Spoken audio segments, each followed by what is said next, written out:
Welcome back. Many of you have asked me what cheap FPV goggles do I recommend, or which ones would I recommend. The thing is, I've been using Fat Shark goggles for a couple years now. I used to use the box type FPV goggles, but back then they weren't that great at all, and there weren't that many. And they have come a long ways since then.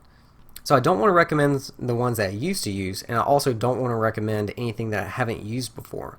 So what I did was go out, scour the internet, and find what I thought would be a really good bang for the buck or value to the dollar. Because you guys know me, I don't look just at the price, I look at everything that goes with it.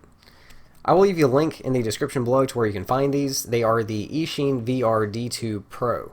Now there is a model almost just like this that's been around, but these are actually brand new. I've had them on pre-order for like a month and a half. They just released a week or two ago. What's the difference between these and the older model? Couldn't tell you.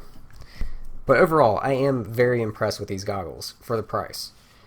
I'm not saying that these are the best. I'm not saying that I'll be switching from a Fat Shark goggles to these. I'm saying for the money, you get a lot of features and, well, not just features, but you get a lot with it. So speaking of, they cost $90. What do you get for $90? You get the goggles, 2 antennas, you get the circular polarized and the patch. You get a 2200 milliamp hour lithium polymer battery, which is this guy, the battery charger, the little foam things that go on right here. There's a second foam piece right here, and additional foam pieces if those ever wear out. It has the diversity receiver, which does work very well. At the end of this video, I will show you some DVR footage to give you an idea of what the range and video looks like on these. Just keep in mind that the DVR footage does not do it justice, because I don't know how familiar you are with DVRs, but it looks a lot worse than what it actually looks like in these goggles. So just keep that in mind. It actually looks very nice in these goggles compared to that. Speaking of DVR, it does not come with a SD card or a micro SD card. You have to provide that on your own. I'm just using a little 8 GB SD card, and that gives you over 4 hours of DVR footage. And how do I know that? Because once you get into the DVR menu, it actually shows you a timer of how much time you have remaining. I have not timed the battery life, but I can say it is a very long time, very similar to, like, say, Fat Shark batteries. Bad thing about the battery, it does not show you how much battery life you have remaining, where with the Fat Shark batteries you can just press the button and it's got that little meter on it, but it actually tells you what the voltage of the battery is on screen in the bottom left hand corner of the screen.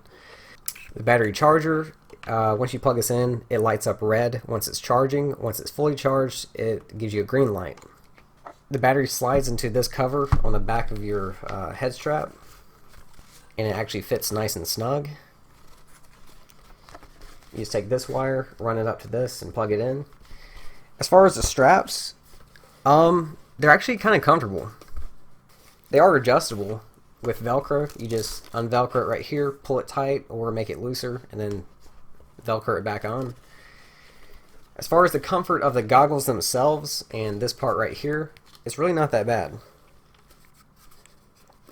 The comfort is there.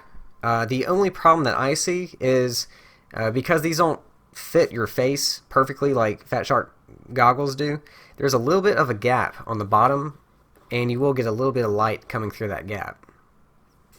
But there again, I mean, once you watch my DVR footage, I was flying at midday, and I mean, I don't think it affects your vision or the screen or anything, really. Just because the screen is like so far back, you know what I'm saying? The light doesn't bother me. There's a clear screen right here, and you got these little tabs on the side. You can slide that clear screen forward and backward, and this kind of like focuses the screen. I know when I have it pushed all the way forward, it really hurts my eyes, but once I actually adjust it to my eyes, it's actually not that bad. The screen is bigger compared to Fat Shark goggles, so you do have to. Alright, with my Fat Shark goggles, I'm barely moving my eyes left and right, up and down, because the screens are smaller. With this, I'm actually moving my eyes around a lot more. So I would consider that a downside to these, but it's not just these goggles, it's going to be any box type goggles you use, they're all the same. But the plus side compared to Fat Sharks are going to be, I can actually see a lot more detail with these. I can see a lot more scraggle, a lot more tree branches and tree limbs. I mean, I can actually see the detail of the leaves, where I can't do that with my Fat Shark goggles. So I guess it's give or take. You just kind of have to pick and choose which one do you prefer. Like I know my brother, I mean, he could buy Fat Shark goggles. He's used mine, but he actually has some kind of like this, and he actually prefers this over the Fat Shark goggles. So that's why I say everyone's different. You just have to pick and choose. You know, you can't have your cake and eat it too. What really impressed me is the menu. You actually get more menu options with these than you do Fat Shark goggles. I mean, I tried to record it on the DVR, but apparently you can't record the menu. It will record everything else, but I guess the menu is after the DVR. I don't know how it works, but this is all the settings and changes you can make in the menu. I'm showing you just because I really don't want to read off all of that. But the important stuff is, by default, these are set to 16:9, but you can also pick 4:3 if you so choose. You can also choose what format your camera uses, whether it's NTSC or PAL. With the Fat Shark goggles, it automatically detects which camera you are using. With this one, it's not going to automatically detect it, but you can pick and choose. So just a little tip, I think by default these were set up for PAL, and I'm using an NTSC camera, so my screen was just going up and down and flickering and flashing. I couldn't see anything, but once I switched it to NTSC in the menu, it was perfect. As far as what do you see in the screen, the DVR doesn't record this either, so that's why I'm explaining it to you. In the bottom left-hand corner, you see the battery voltage of this battery. Then below that, you get a frequency, which is what frequency you currently have it set to. And then below that, you will see two different bars, A and B. And this is going to be the RSSI, or receiver signal strength, of both antennas. So it's going to tell you which antenna is picking up the better signal. And that's how diversity receivers work, because the goggles will pick whichever one has the best signal.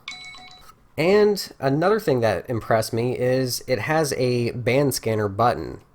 Like the Fat Shark goggles don't have this unless you use an aftermarket diversity receiver like the Trudy V3 or the Forge V2. You press this button, and in the bottom left hand corner where you see your frequency, it will start low at around 5700 and go all like every single channel on every single band, and then it will go back and pick the very best one, which is going to be your video feed. Now that is if you are flying by yourself. If you are flying with friends, I don't know how it's going to pick and choose. I guess it would still pick the best one, but if you want to manually go through the frequency, you can just press the plus and minus buttons, and you'll see that frequency moving in your screen. And that pretty much does it, guys. So I'm going to start playing the DVR footage. Just a reminder, like I said, what you actually see in your screen is much better than this footage. That's just how DVRs work. Overall, I would definitely say these goggles are worth the $90, because you know there's cheaper goggles that cost about $50 to $60, but some of them don't come with batteries and battery chargers. Some of them don't have the DVR feature. Some of them don't have the diversity and receiver and antennas. Some of them don't even come with antennas. So if you do want to check out these goggles, like I said, link is in the description below. Thanks for watching, and I'll see you again soon.